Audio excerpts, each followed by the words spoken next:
ప్రసాద్ గారు ఏమంటారు, ఈసారి డీలిమిటేషన్ బిల్ పాస్ అవుద్దా?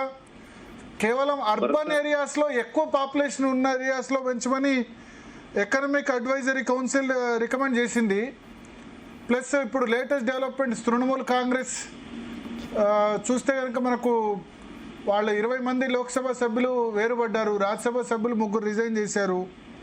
అట్లాగే ఆమ్ ఆద్మీ పార్టీ విలీనం అయిపోయింది. ఈసారి పాస్ అయ్యే అవకాశం ఉందా డీలిమిటేషన్ బిల్లు? సార్ నమస్తే. నమస్తే. మీకున్న అనుభవం ఉందా?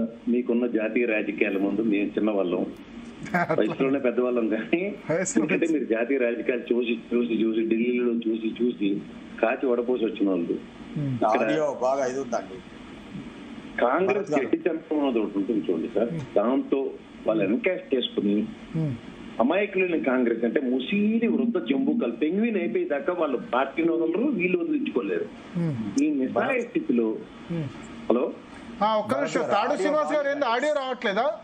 కాదు, వారి ఆడియో చాలా ఇరిటేటింగ్ గా ఉంది, అది ఎక్కువ ఉంది, సౌండ్ చాలా ఎక్కువ ఉందా? Okay, PCR please take care audio video. Yes చెప్పండి కేఎస్ ప్రసాద్ గారు. ఎక్కువ కొట్టి మ్యూట్ చేసుకోమండి. బీజేపీ వాడు అయ్యి ఉంటుంది లేదా కాంగ్రెస్ వాడు ఉంటుంది, ఇద్దరికి నచ్చదు వాళ్ళు అని చేత 2 విషయాలు చెప్తాను. ఇవాళ కాంగ్రెస్ దయనీయమైన పరిస్థితికి వృద్ధ జంబూకాలు కారణం. ఏళ్ళ సెల్ల దాపరించిన వృద్ధ జంబూకాలను వదిలించుకోలేని నిస్సహాయ స్థితిలో కాంగ్రెస్ ఉంది. ఎందుకంటే కొంచెం ఆడియో పెంచండి, మరీ తక్కువ వస్తుంది. ఎస్ పీసీఆర్ చెప్పండి సార్. ప్రసాద్ గారు మీరు మాట్లాడండి. రాహుల్ గాంధీ గారికి దగ్గరికి స్టాపులకి చేసిన వాళ్ళ అమ్మగారు, వాళ్ళ అమ్మగారు సమకాలికులందరూ ఇవాళ ఏలినట్టు సెల్లో దాపరించి ఉన్నారు కాంగ్రెస్ లో. 90% కోవర్ట్ వెధవలు వాళ్ళు. మళ్ళీ చెప్తాను, కోవర్ట్ వెధవలు అండర్లైన్ చేసుకోండి. నేను ఎక్కడ మొమ్మట్లు లేదు, అప్లికేషన్ లేదు. ఇవాళ చచ్చారు, రేపు 2 రోజు. అందులో దిగ్విజయ్ సింగ్, కమల్ నాథ్, అక్కడ గేలట్ గడ్ రాజస్థాన్, వీళ్ళందరూ కోవర్ట్లే బీజేపీకి. ఈ దౌర్భాగ్యంలో కాంగ్రెస్ ఏంటి ఏటికి ఎదురుస్తుంది. నిక్కచ్చైన కాంగ్రెస్ ని, కాంగ్రెస్ కోసం పనిచేసే పివి నరసింహరావు గారు అనే మహానుభావుడు, ప్రణబ్ ముఖర్జీ అనే మహానుభావుడిని అండర్లైన్ మిస్టేక్ ఎక్కడ జరిగింది సార్? పివి నరసింహరావు గారు లాంటి వ్యక్తి సార్. అంటే మనం మాట్లాడుతూ delimitation topic, delimitation bill pass అవుతుందా? ఎందుకంటే ఇప్పుడు పిఎం ఎక్కడ సార్, నేను బిట్ క్వశ్చన్ చెప్పడానికి అయితే నన్ను పిలకండి సార్. Not bit question. నేను అనేది మీరు డీలిమిటేషన్ బిల్లు పాస్ అవ్వాలంటే ఫ్లోర్ మేనేజ్మెంట్ కింగ్ ఉన్నాడు అమిత్ షా ఉన్నప్పుడు.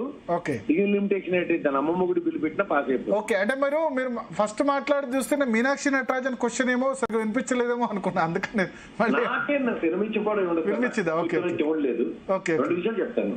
ఇవాళ కాంగ్రెస్ ఏం చేసిందంటే అరటిపండు సగం వచ్చి తిని చావమని చెప్పింది. అంటే దాని అర్థం ఏంటంటే మిగిలిన తొక్క తీసుకుని మనం తినగలుగుతాం.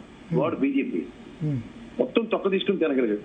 కాంగ్రెస్ ఏంటి జట్టి వెధవలు, చదువు సంఖ్యలేని Jayaram Ramesh, English atrocious English మాట్లాడే శశితరూరు, పెళ్లిళ్ళ మీద శ్రద్ధ ఉన్న దిగ్విజయ్ సింగ్ లాంటి ఏళ్ళని బ్యాచ్లు పెట్టుకుని అరటిపండు సగమే తీసి ఇచ్చారు కదా సార్, మిగిలిన ఎలా తినాలని దౌర్భాగ్య స్థితిలో కాంగ్రెస్ ఏడుస్తున్నప్పుడు మడత పెట్టడంలో స్పెషలిస్ట్ అయిన బీజేపీ వాళ్ళు చూపిస్తున్న రాజకీయ చతురతకి ఏళ్ళ దేబ్జ వెధవల్లో కూర్చుని ఉన్నారు వాళ్ళు. అంచేత ఇవాళ ఉన్న క్రైసిస్ ని నటరాజన్ ఎక్స్క్యూజెస్ అనుకోండి, వాటెవర్ నేమ్ ఇట్ యాజ్, ఇవాళ మీకు ఒకటి గుర్తుంచుకోండి, రాజకీయ ముఖ చిత్రాన్ని మార్చడానికి కాంగ్రెస్ చేసిన పాటకి తర్వాత ఆ లెగసీని కంటిన్యూ చేయడానికి చదువు సంజయాలని యాప్ రాసి ముసీలి బ్యాచ్ దాపరిస్తే ఈ దౌర్భాగ్యాన్ని ఎవరు అడ్రస్ చేయగలుగుతారు? మన వల్ల కాదు. కాంగ్రెస్ లో ఇవాళ రేవంత్ రెడ్డి లాంటి చతురత ఉన్నవాడు ఇక్కడ వచ్చాడు. డీకే శివకుమార్ కి ఇప్పుడు అవకాశం ఇచ్చారు. నిన్నటి దాకా సిద్ధరామయ్య కదా, జనగణన రోజువారీ దగ్గర డీకే శివకుమార్ ఎవరు సిద్ధరామయ్యతో ఉంచుతావా లేకపోతే బీజేపీలో కలిసిపోమంటావు, ఉంచుతావా బీజేపీలో కలిసిపోమంటావు, ఇదే థ్రెటనింగ్. ఇలాంటి థ్రెటనింగ్ లేని వాళ్ళని చూస్ చేసుకోవడంలో మెజరబుల్ ఫెయిల్యూర్. ఎందుకంటే సోనియా గాంధీకి ఇంగ్లీష్ రాదు, హిందీ రాదు, లోకల్ లాంగ్వేజ్ అస్సలు రావు. ఆ దిక్కుమాల ఫ్రెంచ్ లో ఎవడూ మాట్లాడలేదు. ఇక్కడ ఉన్న దౌర్భాగ్య ముసలోళ్ళు వీళ్ళు బేసిక్ గానే చదువులేదు. ఈ దౌర్భాగ్యంలో వాళ్ళు ఎలా ఎత్తిరిల్తారంటే ఆవిడకి కనబడిందికి పివి నరసింహరావు చాడీలు చెప్పిన దగ్గర నుంచి చూసుకుంటే సార్ సీతారాం యేచూరి గారిని తీసుకొచ్చారు. సీతారాం యేచూరిని తీసుకొచ్చినప్పుడు ఏమైంది, పివి నరసింహరావు గారికి గడ్డి కొట్టారు. కానీ దేశ ముఖ చిత్రాన్ని, కాంగ్రెస్ పరువు ప్రతిష్టల్ని, దేశం ఇవాళ దాకా బతికి బట్టకడుతుందంటే 2 మహనీయులు, ఒకటి పివి నరసింహరావు గారు, ఇంకోటి మన్మోహన్ సింగ్ గారు. ఆ రోజు మన్మోహన్ సింగ్ గారిని ఆ రోజు కూడా పివి నరసింహరావు గారు లాగా ఆర్థిక మంత్రిని చేసి ప్రణబ్ ముఖర్జీని కేసు ఉంటే దేశ ముఖచిత్రం ఇవాళ ఇంత ముష్టడుకునే పరిస్థితుల్లో కాంగ్రెస్ ఉండకపోయి ఉందను. ఎందుకంటే ఎప్పటికీ ఉపయోగపడిన రాహుల్ గాంధీ ఏం తెలియని సోనియా గాంధీతో ఏం అవకపోయి ఉందను. ఇది కాంగ్రెస్ లో ఉన్న వాళ్ళందరికీ బేసిక్ నాలెడ్జ్ లేకుండా చిరతలప్పరా batch. Number 1 Digvijay Singh, number 2 Jairam Ramesh garu, మూడోది అట్రోషియస్ ఇంగ్లీష్. నిర్మలా సీతారామన్ కి సిస్టర్కి మాత్రం అర్థమయ్యే బడ్జెట్ ఇంకా ఎప్పటికీ అర్థమవుతుంది ప్రపంచంలో. ఇలాంటి దైత్యాన్ని భరిస్తున్న దైత్రికుడు కాంగ్రెస్ కి విముక్తి అవడం వల్ల వస్తుంది. సచిన్ పైలట్ వల్ల గెలిచిన రాజస్థాన్ ని ఆ గెలాట్ గారు నరేంద్ర మోడీతో పప్పాలను తినేసి తిండి జీవితంలో లేని వాళ్ళు తిని కాంగ్రెస్ ఎంపీ ఒక్కడు కూడా గెలవకుండా ముష్టి వల్ల నిలబెట్టినోడు ఏకైక వాడు గెలాట్ గారు, చీఫ్ సెక్రటరీ డీజీపీలో అంత వ్యవస్థ వాడి దగ్గర ఉండి కూడా అయినా సరే ఒక్క ఎంపీ గెలలేదు రాజస్థాన్ లో. వాడు ముఖ్యమంత్రి అయిన పని అయినా సరే బుర్ర జ్ఞానం లేకుండా ఇవాళ పెరడుతో పెంకు కట్టుకుని నడుపుకుంటూ డీలిమిటేషన్ లో మమతా బెనర్జీ జాయిన్ అవుతుందా, ఇల్లు చేసేస్తుందా, లేకపోతే ఎన్సీపీ పక్షపాతంతోనూ వృద్ధాప్యంలోనూ చావు బతుకుల మధ్యలో నిస్సాయ స్థితిలో కొడుకులాటోని కోరిపోయి కూడా దౌర్భాగ్యస్తులను కలుపుకోవడానికి ఉన్న శ్రద్ధ ఇదే చావు ముందుంటే ఎలా ఉంది సార్ భరత్ గారు? ఈ దైత్యానికి కారణం ఏంటంటే తెలుగు తొక్కుతనం సోనియా గాంధీది. మూడోది ఏంటంటే ఆ దిగ్విజయ్ సింగ్ లాంటి వాడిని నమ్ముకుని ఇవాళ తెలంగాణలో తొడకొట్టి నిలబడే స్థాయిని చేతిలో కోల్పోయిన దౌర్భాగ్య స్థితి కాంగ్రెస్. గతి అతి లేని దగ్గర రేవంత్ రెడ్డి వచ్చి నిలబెట్టి దాకా దిక్కులేని వాళ్ళకి. అది కూడా ఏంటి, తెలుగుదేశం ఓటు బ్యాంకు ఏదేదో లాజిక్లతో ఆయన సర్వే చేయడం 5 ఏళ్ళు ఆయన తప్ప ఇంకో దిక్కులేని వాళ్ళకి. ఏమీ చేయలేరు. 3 మంత్రి పదవులు కూడా ఇచ్చుకోలేని నిస్సాయ స్థితిలో ఏడుస్తున్నారు వాళ్ళు. ఇవాళ రేవంత్ రెడ్డి నుంచి మాడిన తర్వాత ఎవడైనా కౌంటర్ మొగాడనే కాంగ్రెస్ నుంచి ఎవరైనా మాట్లాడేమో అని ఎదురు చూస్తున్నారు. తాడు శ్రీనివాస్ గారు ఏంటి ఏమైంది ప్రాబ్లమా? తాడు శ్రీనివాస్ భరత్ గారు కొద్దిగా నేను వేరే ఛానల్ ఉంది. బిల్లుకి సార్ ఒక మాట చెప్తాను భరత్ గారు. డీలిమిటేషన్ బిల్లుకి ఫ్లోర్ మేనేజ్మెంట్ పార్లమెంట్ లో రాజ్యసభలో మొత్తం అంతా చెక్కేసి గుండు తీసేసి కూర్చోబెట్టిన తర్వాత ఎవరు ఇల్లు అంతా సుప్రీత సూలే గారు ఆవిడ ఉన్నారు. ఎవరు ఎన్సీపీ నుంచి వచ్చి మాట్లాడద్దు, మైక్ తీసుకుని చాలా బాగా మాట్లాడుతుంది. ఓడినేవాడు పార్లమెంట్ లో. ప్రియాంక గాంధీ గారు చాలా బాగా మాట్లాడతారు. ఎవడు వినియోడు? రాహుల్ గాంధీ మాట్లాడతారు. ఎవడు వినియోళ్ళు తింగన బెల్ల కొడతాడు స్పీకర్ సార్, తలుపులు వేసేస్తారు. స్పీకర్ దెబ్బలు అవుట్కమ్ వీళ్ళే అటుపక్క సార్ ఎక్స్క్యూజ్ మీ అని వేకెన్సీ బీజేపీలో అని అడుక్కునే వాళ్ళే ఉన్నారు. ఇలాంటి దౌర్భాగ్య స్థితిలో అక్కడ టీఎంసీ లాంటి యోధురాలు నిలబడి పోరాడుతుంటే ఆవిడ కాళ్ళు నరికినోడు అంటే కాంగ్రెస్ వాడు. కమ్యూనిస్ట్ పార్టీ దేశం వాళ్ళ బతుకులు ఎలా నాశనం అయిపోయినా దేశం రాష్ట్రం బాగుపడాలనుకుని పోరాడే వాళ్ళని కేరళలో నరికేశారు, సమూలంగా బెంగాల్లో నరికేశారు. ఎక్కడ కమ్యూనిస్ట్ సామ్రాజ్యం లేకుండా చేసి ఇవాళ వీళ్ళని సర్వే చేసేవాడు ఎవడు?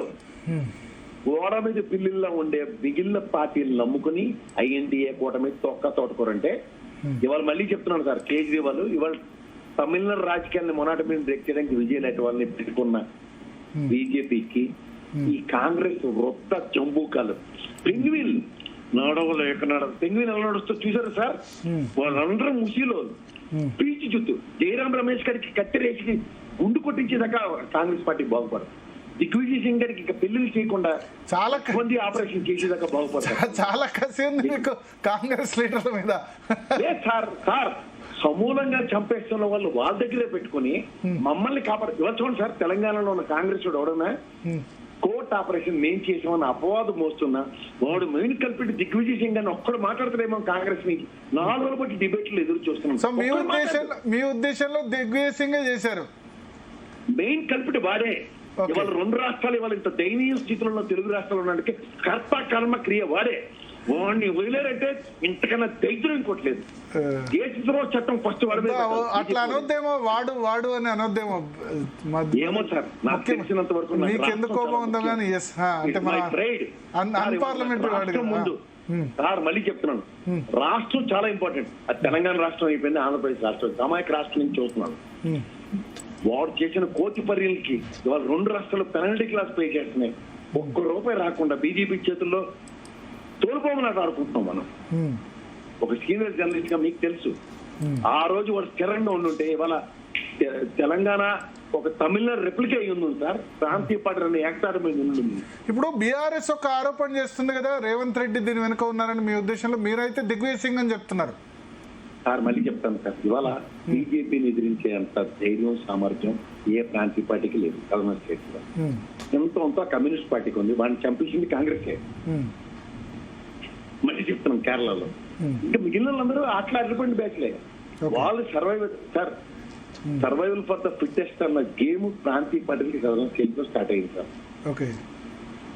ఈ గేములో ఇవాళ ఎవ్వరు ఏమి చేయలేని నిర్ణయ స్థితిలో బతికి బట్ట కడితే చాలు అనుకునే దగ్గర రేపు పొద్దున్న పోస్టల్ బ్యాలెట్ పేపర్ వస్తుందా, లేదా ఒరిజినల్ నిజంగా జనగణన జరిగి ఒరిజినల్ పత్రాలతో బ్యాలెట్ పేపర్ల త్రూగా కాకుండా మిషన్లు అని ఒక హైపోథికల్ ఈక్వేషన్ లో సర్వైవ్ అవుతున్న ప్రాంతీయ పార్టీలే ఉన్నాయి తప్ప ఇవాళ ప్రాంతీయ పార్టీలు అనేవాడు ఎవడైనా బీజేపీని ఎదిరించే దమ్ము ధైర్యం ఇవాళ ఎవరికి లేనప్పుడు ఇలాగే ముష్టి బతుకులు బతకవలసి వస్తుంది. చూడండి, కాంగ్రెస్ పార్టీ వాళ్ళ తెలంగాణలో ఉండి కూడా వాళ్ళు ఎలాంటి అపవాదులు మోస్తున్నారు. రేవంత్ రెడ్డి బీజేపీ కోవట్టు, బీజేపీని వెళ్ళిపోతాడు, రేపే జాయిన్ అయిపోతాడు, ఎల్లుండి జాయిన్ అయిపోతాడు. రేపు పొద్దున కాంగ్రెస్ ముఖ్యమంత్రి మారిస్తే కాంగ్రెస్ నుంచి బీజేపీలో జాయిన్ అయిపోతాడు. అపవాదులు మోసుకుంటూనే ఉన్నాడు కదా మన ముఖ్యమంత్రి. వాళ్ళు కాంగ్రెస్ అనే దానికి సజీవం ఇచ్చాడు, ఆయన జీవం పోసాడు. రెడ్డిని ఏకదాటి మీద తీసుకొచ్చి 4 జిల్లాలను నిలబెట్టిన మొగాడు రేవంత్ రెడ్డి. ఇది మాడండ్రా అంటే అక్కడ మహేష్ గౌడ్ మీద, తెలంగాణ ఉన్న నాయకుల మీద, 64 మంది ఎమ్మెల్యేల మీద, ముఖ్యమంత్రి మీద అపాదం మోసుకోవడానికి వస్తున్నారు. కానీ దిగ్విజయ్ సింగ్ గురించి కాంగ్రెస్ వాళ్ళు ఎందుకు మాట్లాడరు? ఓడేమైనా కలిపెట్టండి కాంగ్రెస్ అధిష్టానికి చెప్తే 2 నిమిషాల పని.